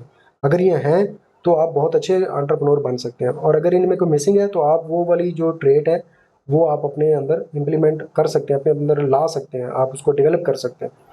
For example, number one, self confidence. सबसे पहले आपको सेल्फ कॉन्फिडेंस होना चाहिए, खुद पे ट्रस्ट होना चाहिए, ठीक है। Trust your self so others can trust you. यानी कि अगर आप खुद पे ट्रस्ट करेंगे तो ही दूसरे लोग आप पे ट्रस्ट करेंगे। For example, a confident entrepreneur pitches a new product idea to investors without hesitation, showing belief in their plan. यानी कि आपके पास अगर कोई नया आइडिया है, कोई नई किस्म की आपको जहन में कोई इनोवेशन आ रही है, तो आप उस प्रोडक्ट का आइडिया, अगर आपको पक्का है, कंफर्म है कि भाई ये नई किस्म की प्रोडक्ट मैं अगर बनाऊंगा तो धमाल हो जाएगी, बहुत ही ज़बरदस्त किस्म का ये प्रोडक्ट है और ये आते ही मार्केट में छा जाएगी और लोग धड़ाधड़ इसको खरीदेंगे और मैं पैसा सॉरी, तो मैं पैसा कमाऊंगा, प्रॉफिट होगा, बिजनेस बहुत सक्सेसफुल होगा। तो अगर आपको खुद पे इतना यकीन है तो आप कॉन्फिडेंस के साथ अगर ये बात अपने इन्वेस्टर के सामने रखेंगे जिसने पैसा लगाना है। अगर आपके पास पैसा है तो बहुत अच्छी बात है, अगर आपके पास पैसा नहीं है तो आपको ये सारा प्लान जो है वो बताना पड़ेगा किसी इन्वेस्टर को, किसी बैंक को, किसी पर्सन को बताना पड़ेगा जो आपके बिजनेस में इस आइडिया पे पैसा लगाए, तो उसको हम इन्वेस्टर बोलते हैं। तो वो इन्वेस्टर को आप, अगर आपने ये सारा बड़ा अच्छे तरीके से समझाएंगे और खुद पे आपको एतमाद होगा तो ही आप उसको कॉन्फिडेंस में ले पाएंगे, और जब आपको खुद पे एतमाद नहीं होगा तो वो भी आप पे पैसा नहीं लगाएगा। तो इसलिए आपको बड़े अच्छे तरीके से सेल्फ कॉन्फिडेंट होना चाहिए और आपको खुद पे एतमाद होना चाहिए ताकि दूसरे लोग आपके ऊपर एतमाद कर सकें। दूसरा फिर आ जाता है रिस्क टेकिंग एबिलिटी। आपको रिस्क लेना आना चाहिए, ठीक है। Willingness to take risk and experiments. आप डरना नहीं है, ठीक है। रिस्क लेना और एक्सपेरिमेंट करना ये आपकी पर्सनैलिटी का हिस्सा होना चाहिए। लेट्स डू इट, ऐसा होना चाहिए आपको, ठीक है। For example, a small business owner investor invest in an untested market knowing the potential for growth despite the risk. अभी फॉर एग्जाम्पल, अगर कोई छोटा बिजनेसमैन है और वो नई मार्केट में जाता है, तो वो जाना, अगर आप एक छोटे बिजनेसमैन हैं और आपने एक लोकल लेवल पे एक बिज़नेस शुरू किया हुआ है, आपको पता चलता है कि एक नई मार्केट में आप जा सकते हो, नए सिटी में, दूसरे सिटी में या दूसरे क्या लें प्रोविंस में या दूसरी स्टेट में जा सकते हैं आप लोग। तो फिर आपको अगर इतना कॉन्फिडेंस अगर आप में है तो आपको ज़रूर जाना चाहिए और ये रिस्क लेना चाहिए। ऐसा ना हो कि बस ये डरते डरते डरते डरते अगर आप बैठे रहेंगे एक ही जगह पे तो हो सकता है आपका बिज़नेस ग्रो ना कर सके। तीसरी आप में जो होनी चाहिए personality trait, that is decision making ability होनी चाहिए, ठीक है। Capable to make important decision. आप जब कोई भी अहम डिसीजन आपको लेना आना चाहिए, ठीक है, ये होना चाहिए आपके अंदर। For example, a CEO quickly decides to pivot the company strategy when market trends shift unexpectedly. यानी कि जब कोई ट्रेंड, अगर कोई चेंज होता है तो आपका जो, आपके अंदर ऐसी सलाहियत होनी चाहिए, आपका जो CEO है, यानी कि आप खुद हैं अगर CEO, तो आपके अंदर ऐसी सलाहियत होनी चाहिए कि आप फ़ौरन से अपने बिज़नेस की स्ट्रेटजी जो है वो चेंज कर सकें। Competitive, ready to face competition and challenge others. आपको चैलेंजिंग होना चाहिए, आपको अगर कोई चैलेंज करे तो फ़ौरन आप उस चैलेंज को एक्सेप्ट करो, ठीक है। और आपके अंदर इतनी हिम्मत और ज़रूरत होनी चाहिए कि आप अपने कंपेटिटर का कंपटीशन मुकाबला करने की हिम्मत रखते हो, ठीक है। For example, store owner offers discounts to attract customers even when faced with tough competitors in the area. Sometime ऐसा होता है कि प्राइसेस आपकी बहुत कम आपने की होती हैं, ठीक है, लेकिन आपका कंपेटिटर जो है वो, उसको अगर आपने मात देनी है, उससे अगर आपने आगे निकलना है तो आपको डिस्काउंट मज़ीद देना पड़े तो आप दे सकते हो। तो ये जो कंपेटिटिव है, कंपेटिटिव किस्म की स्ट्रेटजीज जो हैं ये आपको यूज़ करनी आनी चाहिए कि आपने किस तरह अपने कंपटीशन में आगे रहना है। इंटेलिजेंट होना चाहिए आपको। अब इंटेलिजेंट कैसे हो सकते हैं आप लोग? भाई इंटेलिजेंट होना ये कोई कुदरती बात नहीं है कि अल्लाह की तरफ से है भाई आप इंटेलिजेंट हैं, कुछ लोग इंटेलिजेंट ज़्यादा हैं, कुछ कम है, नहीं। आप इंटेलिजेंट खुद भी अगर हैं तो बहुत अच्छी बात है, अगर नहीं भी हैं तो आप हो सकते हैं। अब इंटेलिजेंट होने के लिए क्या ज़रूरी है? Keep learning and improving your knowledge. सिर्फ अपना नॉलेज बढ़ाओ, अपना नॉलेज बढ़ाओ। कैसे बढ़ाओ? जहाँ से मर्ज़ी नॉलेज लो। आप यूट्यूब से नॉलेज लो, आप इंटरनेट से नॉलेज लो, आप बुक्स में से नॉलेज लो, आप कंपेटिटर से नॉलेज लो, आप अपने फ्रेंड्स से नॉलेज लो, अपने हल्का अहबाब से नॉलेज लो। आप अपना नॉलेज बढ़ाओ, जितना नॉलेज आपका बढ़ता जाएगा आपके इंटेलिजेंस उतनी ही बढ़ती जाएगी। तो For example, an entrepreneur attends workshops and reads business books to stay updated on the latest industry trends. जो भी competitor, जो भी entrepreneur इसी तरह की जो workshops जो है, नई किस्म की workshops, नई नई किस्म की trainings लेता रहता है और बुक्स पढ़ता रहता है और लेटेस्ट किस्म का नॉलेज लेता रहता है, वो बाकी एंटरप्रेन्योर्स की निस्बत ज़्यादा आगे निकल जाता है और वो ज़्यादा ज़हीन बन जाता है। ठीक है, उसके बाद है विजुअलाइजेशन। विजुअलाइजेशन में क्या होता है, विजुअलाइजेशन में basically seeing things from different perspective, यानी कि एक ही चीज़ को दूसरे के एंगल से देखना। मिसाल के तौर पे मार्केट में जब कोई प्रोडक्ट आप सेल कर रहे हो तो आप उसको सेलर, आप उसके सेलर हो, आप उस चीज़ को बेच रहे हो, आप प्रोडक्ट सेल कर रहे हो, तो आप सेलर बन के ना सोचो प्रोडक्ट के बारे में, आप कस्टमर के पॉइंट ऑफ व्यू से सोचो कि कस्टमर क्या चाहता है कि मेरी प्रोडक्ट कैसी हो।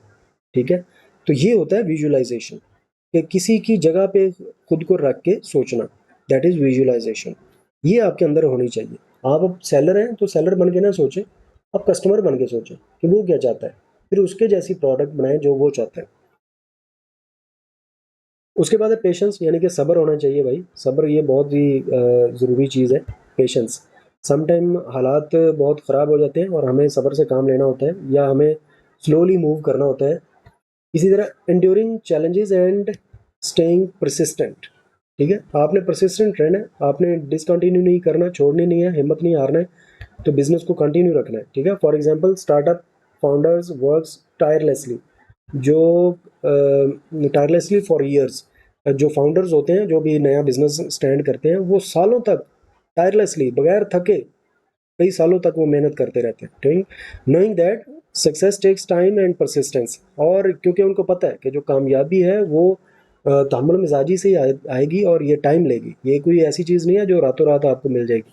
ठीक है, इमोशनल टॉलरेंस। हाँ जी, इमोशनल टॉलरेंस का मतलब है कि आपने बहुत ज़्यादा इमोशनल इमोशनल स्टेट्स में नहीं जाना है, यानी कि बैलेंस रखना है आपने। तो balancing work and family life, अपनी फैमिली लाइफ और अपने काम में बैलेंस रखो। ठीक है, यानी कि काम को भी टाइम दो और फैमिली को भी टाइम दो। For example, a business owner maintains calm during stressful situations and ensure the time for family and relaxation.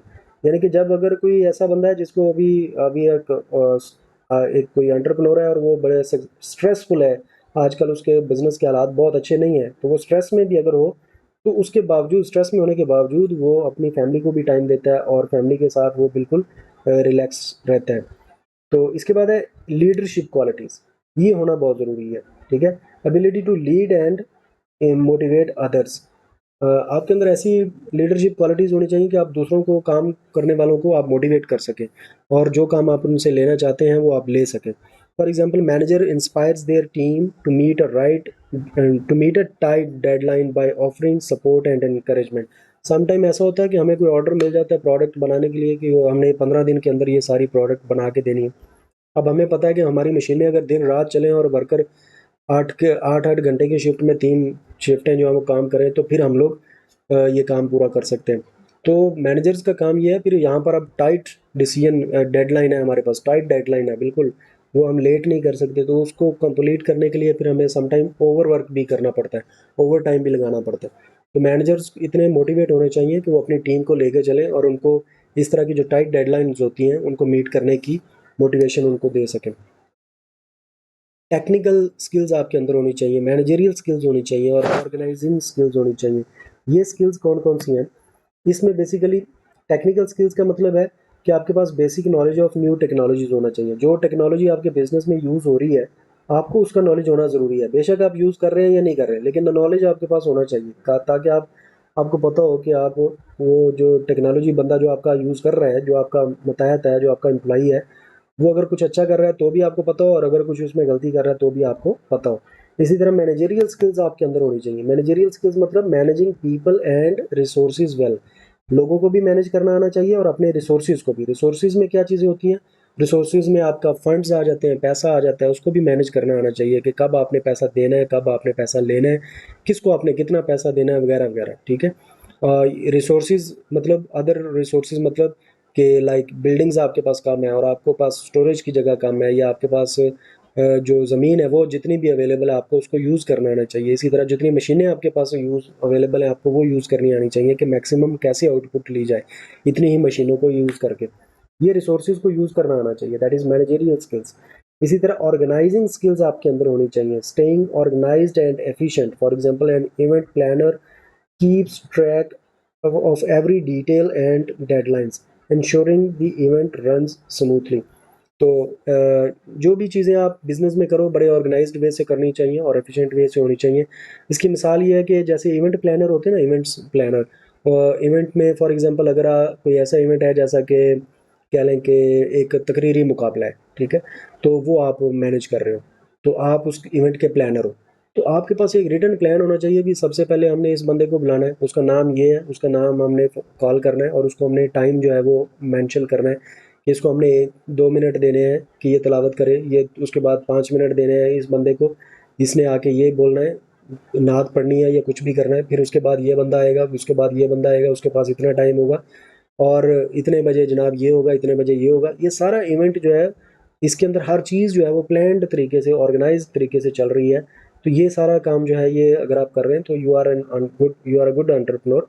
और समटाइम ऐसा होता है कि प्रोडक्शन में भी ऐसा हो चल रहा होता है, जब हम बिजनेस में लेके चल रहे होते हैं चीज़ें, तो वहाँ पर भी ऐसे ही होता है।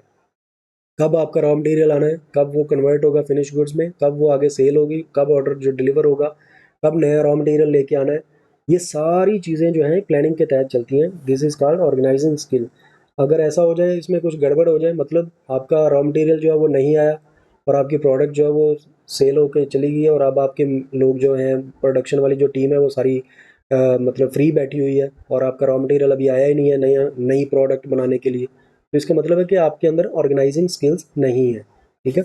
तो ऑर्गेनाइजिंग स्किल्स होना बहुत ज़रूरी है। इसी तरह हाई मोटिवेशन होनी चाहिए। High motivation encouraging yourself and others to perform well.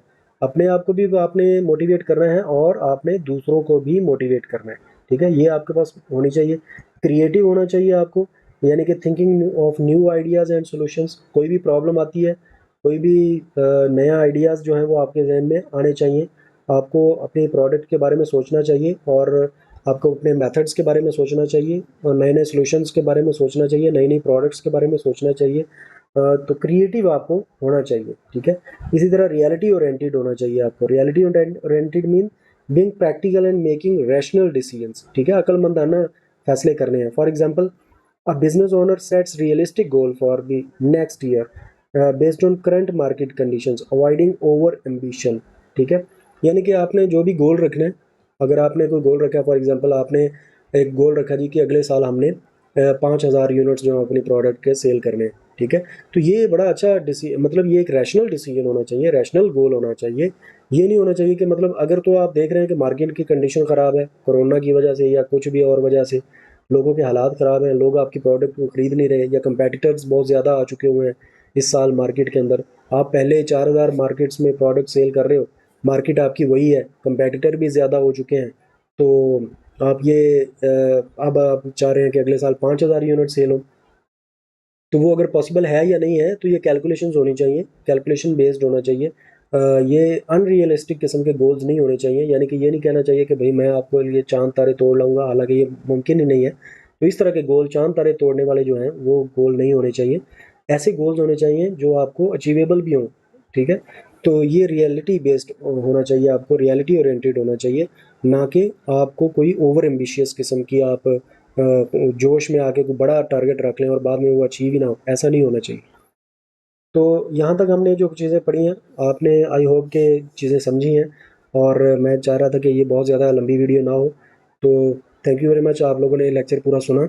और ये हमारा यूट्यूब चैनल है कॉमर्स उस्ताद के नाम से, आप लोग इसको सब्सक्राइब भी कर लें और बेल आइकन वगैरह प्रेस कर लें ताकि आपको जो नेक्स्ट वीडियोज़ जो हैं वो टाइमली मिलती रहे। थैंक यू वेरी मच, अल्लाह हाफिज़।